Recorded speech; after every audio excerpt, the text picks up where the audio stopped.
Assalamualaikum warahmatullahi wabarakatuh. Halo historian, kembali lagi di Stopodcast Himas FKIP Unsil periode 2021.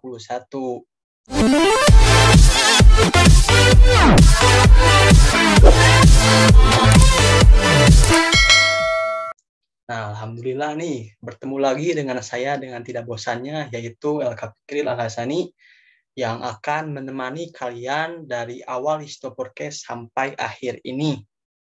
Nah, pada Histopodcast sekarang, saya sudah mengundang narasumber, yaitu teman saya sendiri, yaitu Andrea. Nah, sebelum itu, mari kita sapa terlebih dahulu. Andre, apakah ada suaranya, Andre? Ada. Bagaimana, Dek, kabarnya, Dek? Sehat, Dek? Baik. Elka bagaimana kabarnya? Alhamdulillah baik ya, meskipun beres UAS gitu ya.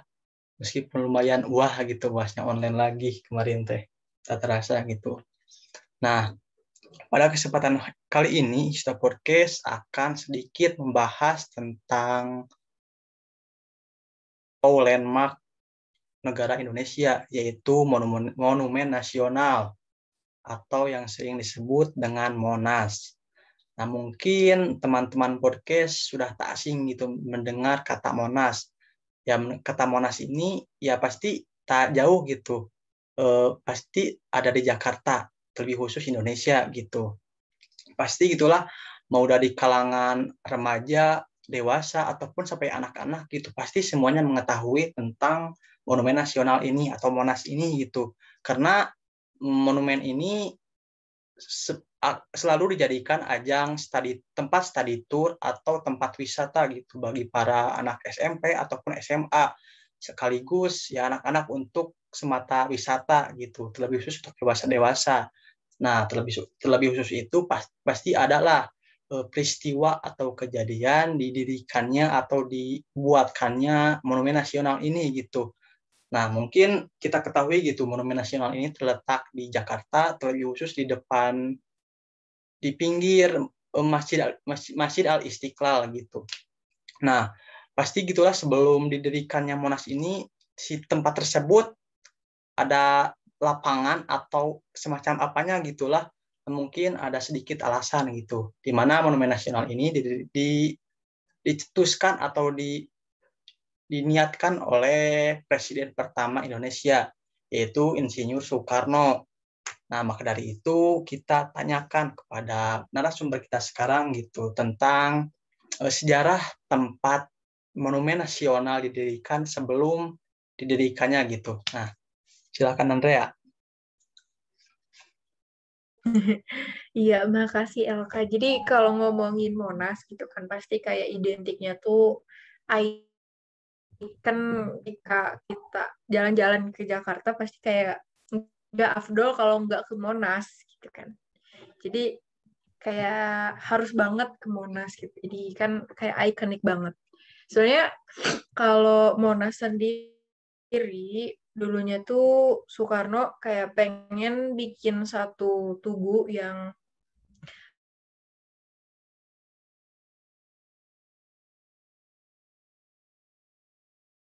bisa untuk yang bisa bertahan sampai berabad-abad gitu. Kan sampai sekarang Monas masih ada gitu kan dan enggak apa sih namanya kayak enggak enggak hancur gitu kan. Nah, dulu tuh di salah satu web ada yang nyebutin kalau Monas tuh pengen dibangunnya rencana awal pembangunannya tuh pengen di tengah lapangan Merdeka, dan sekarang pun ya memang di sana gitu kan. Kebetulan kan lapangan Merdeka depannya tuh Istana Negara, jadi kayak afdol lah gitu ya ketika misalnya Istana Negara terus depannya ada suatu monumen yang bersejarah gitu kan bagi bangsa Indonesia, jadi kayak ya bagus gitu kelihatannya, ikonik. Nah, cuman orang-orang juga nggak pada tahu tuh gitu kan dulunya sebelumnya Monas tuh tempat apa gitu kan, atau lapangan Monas tuh di dulunya tuh apa gitu kan.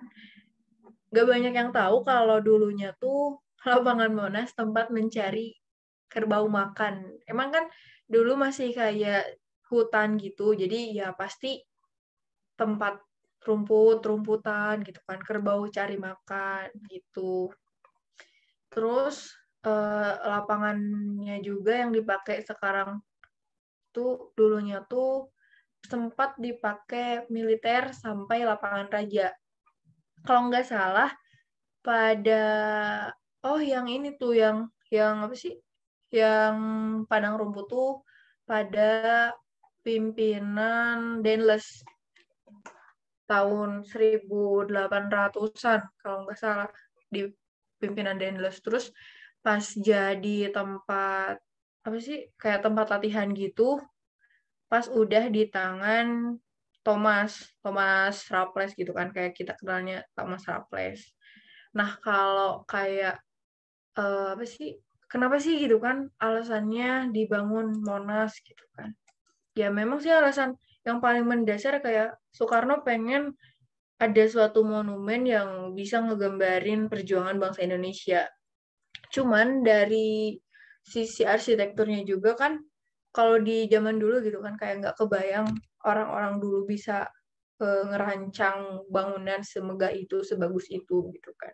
Nah, kebetulan pada tanggal 17 Agustus tahun 1954 dibentuklah Komite Nasional yang kayak khusus nanganin buat pembangunan monumen ini gitu kan. Nah, mereka kayak ngadain sayembara. Kalau sekarang sih bukan sayembara mungkin ya, kayak ya mungkin perlombaan gitu kan, kayak bikin perlombaan pembuatan rancangan monumen nasional. Nah, yang pertama tuh pada tahun 1955 ada sekitar 51 karya yang masuk, cuman yang kayak masuk kategori atau terpilih gitu hanya satu karya dari Frederick Silaban. Nah, kayak mungkin dari komite itu kayak bukan kurang puas mungkin ya, cuman kayak nyari lagi deh gitu kan, yang lebih gimana gitu. Terus mereka tuh kayak ngadain sayembara yang kedua. Nah, yang kedua ini tuh di tahun 1960-an. Nah, sayangnya dari 136 peserta atau karya, nggak ada satupun yang terpilih gitu. Atau kayak masuk kategori mereka gitu kan. Dan kayak udah mentok mungkin ya dari yang kedua nggak dapat satu pun gitu kan, yang pertama cuma dapat satu arsitek atau satu rancangan. Nah, si ketua komite nasional ini tuh kayak yaudah deh gitu kan, ajuin aja dulu, liatin aja dulu ke Soekarno gitu kan, ke presidennya, kali aja yang rancangan Silaban ini masuk gitu kan, masuk kategorinya gitu kan.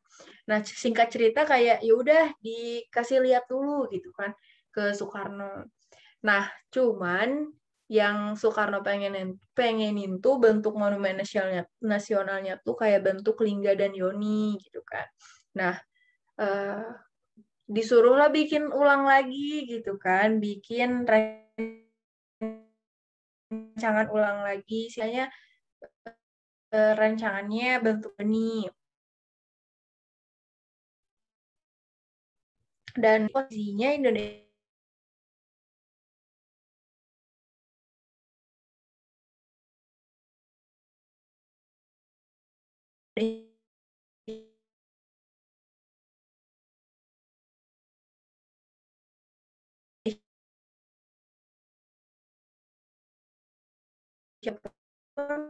baru merdeka banget gitu, masih belum stabil. Si Laban tuh kayak si Silabannya tuh disuruh kayak ya udah nggak apa-apa, ini aja rancangannya dibuat yang lebih sederhananya gitu kan. Cuman dari arsiteknya sendiri kayak nolak, nggak mau, katanya nggak mau dibikin yang lebih sederhana gitu kan. Kayaknya ini udah bagus banget katanya gitu. Dan Silaban pun minta kayak ya udah ditunda aja gitu bikinnya. Nanti pas ekonomi Indonesia tuh udah agak baik gitu, ditunda aja. Nah, sampai oke, apa sih kayak menyetujui gitu kan. Nah, akhirnya Soekarno minta arsitek RM Sudarsono untuk melanjutkan rancangan itu karena kan sempat tertunda gitu kan dari Silabannya, karena Silaban nggak mau, yaudah ditunda dulu gitu kan. Nah, dari Sudarsono memasukkan angka 17, 8, dan 45. Yang angka 17 tuh kayak ngelambangin tanggal kemerdekaan gitu kan, tanggal 17. Kemudian yang angka 8 tuh bulan Agustusnya. Terus yang angka 45 tahun 1945. Jadi ngegambarin pas hari kemerdekaan atau hari proklamasinya Indonesia ke dalam rancangan monumen itu gitu kan. Nah, jadi si Tugu ini tuh dibangun di area yang kurang lebih 80 hektar gitu kan, luasnya tuh. Dan jadinya arsitektur Silaban dan RM Sudarsono tadi, dan mulai dibangun pada 17 Agustus 1961 gitu. Dan si Tugu Monas ini tuh melambangkan kias kekhususan Indonesia gitu kan, mulai dari bentuknya yang paling menonjol, dari tugu yang menjulang tinggi, terus pelataran cawan yang luas mendatar, dan di atasnya tuh, di puncaknya tuh ada kayak api gitu kan yang menyala-nyala kayak nggak pernah padam gitu. Itu ngegambarin kayak semangat bangsa Indonesia yang nggak pernah surut gitu dalam berjuang sepanjang masanya. Ya mungkin bisa kayak ya kayak gambarin aja gitu kan, ikoniknya tuh gitu. Kalau misalnya apa sih, kita pernah ke sana gitu kan, ada banyak hal unik sih kalau kalau jalan-jalan ke Monas sendiri gitu. Di samping-sampingnya tuh ada relief-relief sejarah kayak ngegambarin Indonesia tuh dari awal apa sih? Dari awal masa penjajahan Belanda, terus perlawanan rakyat Indonesia gitu, sampai masa pembangunan dan Indonesia modern di dinding-dindingnya tuh.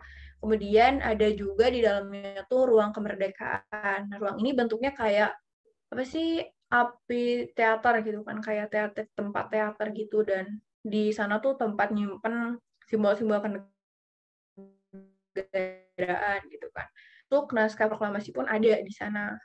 Dan ada juga yang di atasnya tuh pelataran puncak dan api kemerdekaan.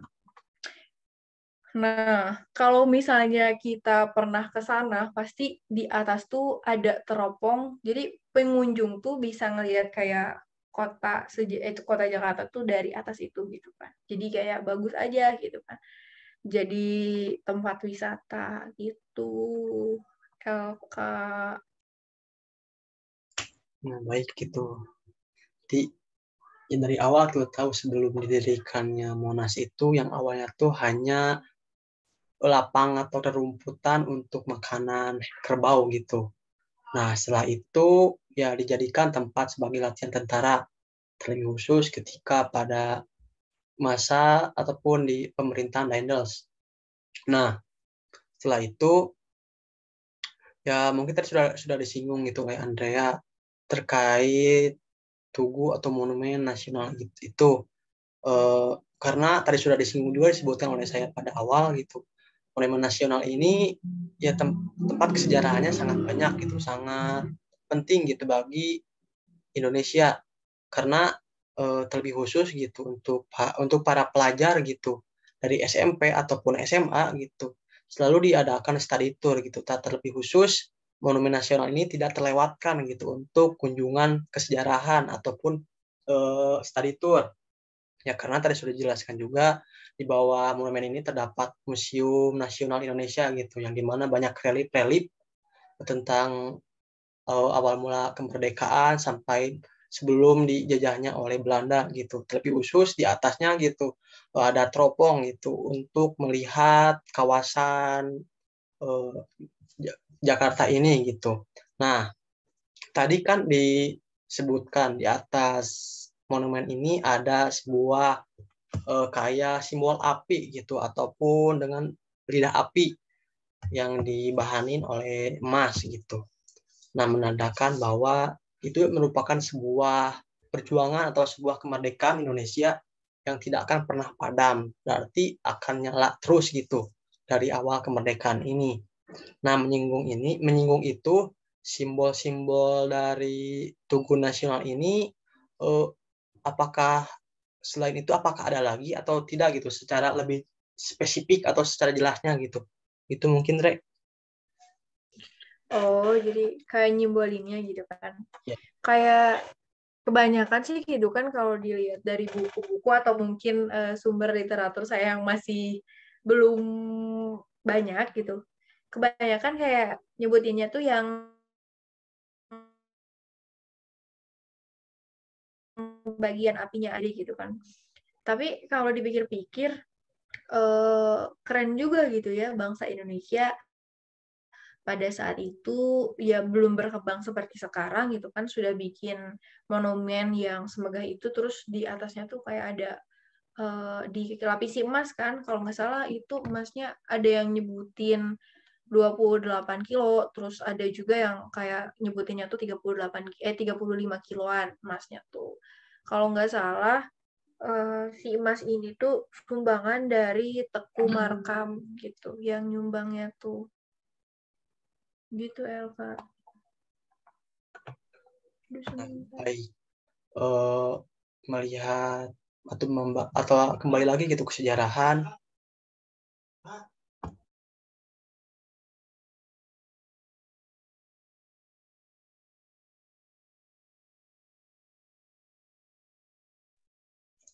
Nah, mohon maaf itu ada gangguan.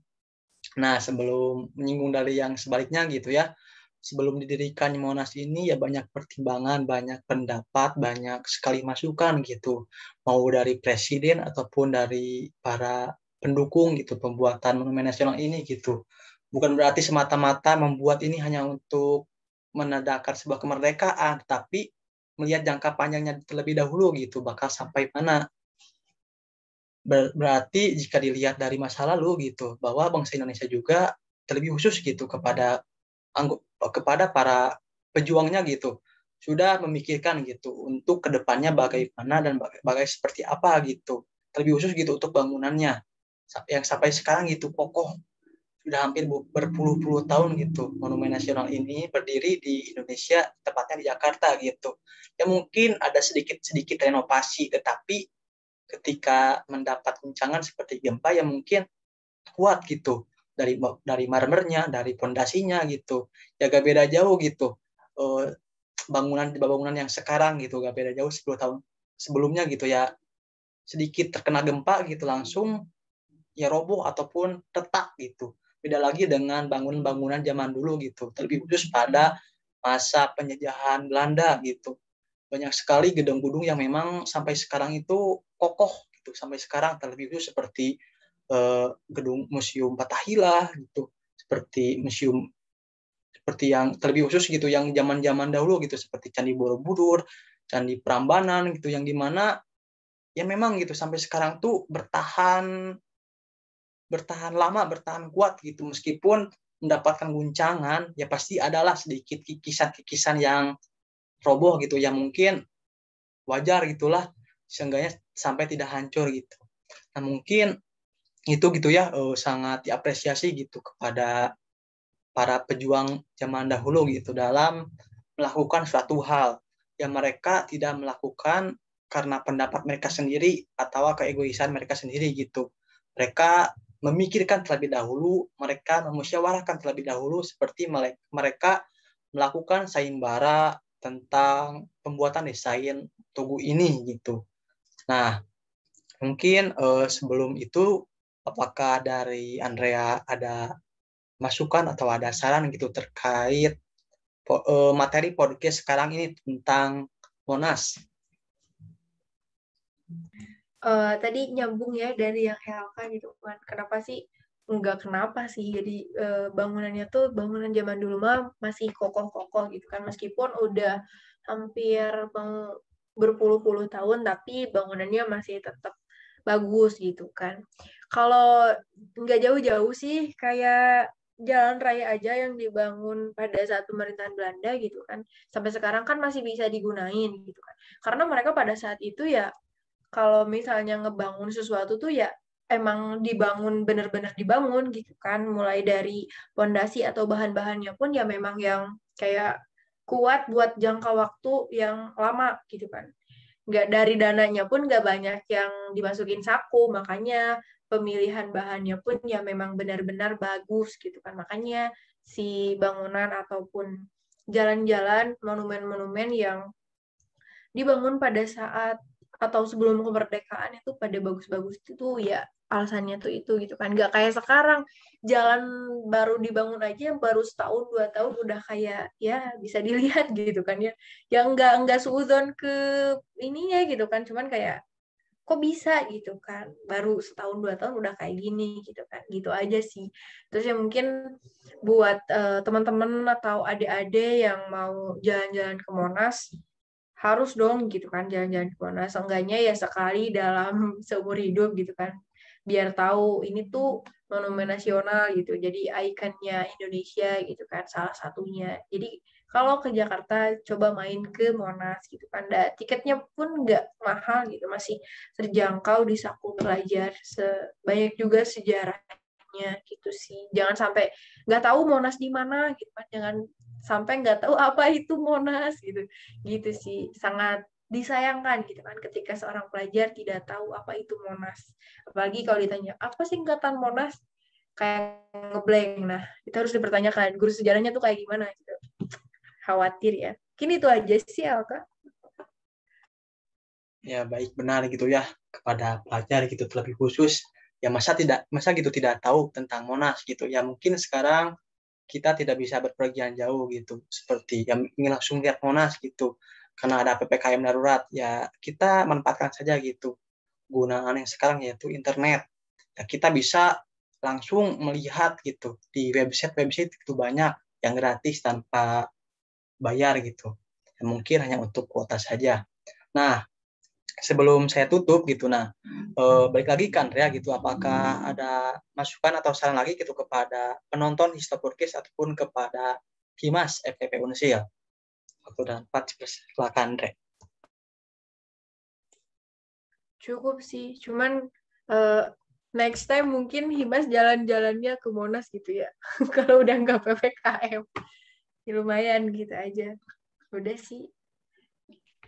Siap. Udah gitu aja. Semoga direncanakan dan dengar oleh ketua himpunan ya, dan dibiayain juga dari jurusan.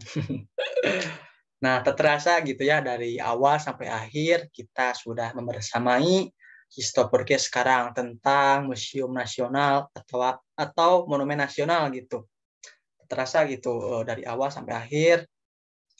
Sebelum saya tutup, mohon maaf bila banyak kesalahan dan kekurangan. Semoga menjadi ilmu yang bermanfaat, terlebih khusus untuk kita semua. Nah, saya Al-Kapikril Al-Hasani dan Andrea di Nurul Ayani mengundurkan diri. Wassalamualaikum warahmatullahi wabarakatuh. Historian, satukan TK dalam satu suara, satukan dalam satu warna. Vivala Historian. Historia Jaya.